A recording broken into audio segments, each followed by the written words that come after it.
আজিৰ অনুষ্ঠানটো অলপ প্ৰথমতে কওক। আজিতো গোসাইগাঁৱত চৰাইবিলত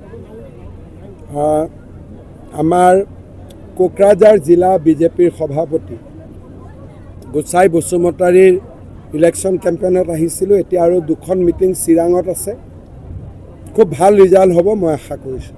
দেখা গৈছে যে ইলেকশ্যন কালি গোসাইগাঁৱত UPPৰ এখন কাৰ্যালয় জ্বলাই দিয়াৰ এটা অভিযোগ উত্থাপন হৈছে। এই বিষয়ে আমাৰ বিজেপি এইবিলাকত নাই। বিজেপি কাৰো লগত ক্লেছত নাই, সকলোৰে লগত বন্ধুত্বপূৰ্ণ। গতিকে কোনো কাজিয়াত বিজেপি জড়িত নহয়। স্যাৰ পাব্লিকৰ যিখন সঁহাৰি দেখা পাইছোঁ যে স্যাৰ চৰকাৰ যদি হয় ড্ৰাইভাৰজন কোন হ'ব স্যাৰ? ড্ৰাইভাৰ চিটত এইবাৰ মালিক বিজেপি হ'ব নালাগে, ড্ৰাইভাৰ বিজেপি হ'ব লাগে। স্যাৰ SIT এতিয়া কিমান চিৰিয়াছলি কাম কৰিছে। অকল তেওঁৰ পত্নীকে নহয়, টোটেল আমি 38 মানুহক জেৰা কৰিছোঁ।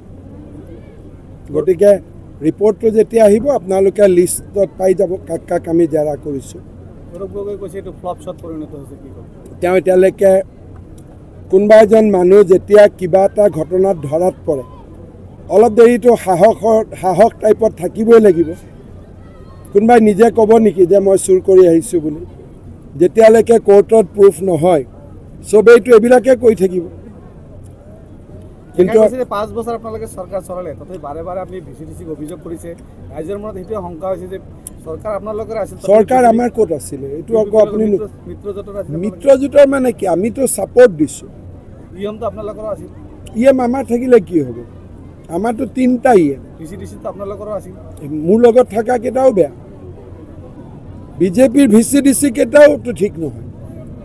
VCDC বস্তুটোৱে ঠিক নহয়। ব্যৱস্থা ল'ব নালাগে, ভাঙি দিলে হ'ল, ইলেকশ্যন পাতিলে হ'ল। এতিয়াতো দেখিলে চব পাই যাম যেন লাগে, কিন্তু ইলেকশ্যনটোতো বেলেগ। একদম মানি লৈছোঁ, ৱেবছাইটত আপলোড কৰি দিম। তেওঁ দাবী কৰিছে, আমি মানি লৈছোঁ। আগ্ৰামা মহিলাৰে কৈছে বিশ্বজিৎ দৈমাৰী আমেৰিকাৰ প্ৰেচিডেণ্ট হ'ব। এই বিষয়ে যদি তাৰ ভাগ্যত আছে হৈ যাব পাৰে। আমেৰিকাত প্ৰেচিডেণ্ট হ'ব নোৱাৰে। প্ৰেচিডেণ্ট হ'ব কাৰণে আমেৰিকাত জন্ম হ'ব লাগে। ভাইচ প্ৰেচিডেণ্ট হ'ব পাৰিব যদি তাৰ ভাগ্যত আছে, হয় নহয়?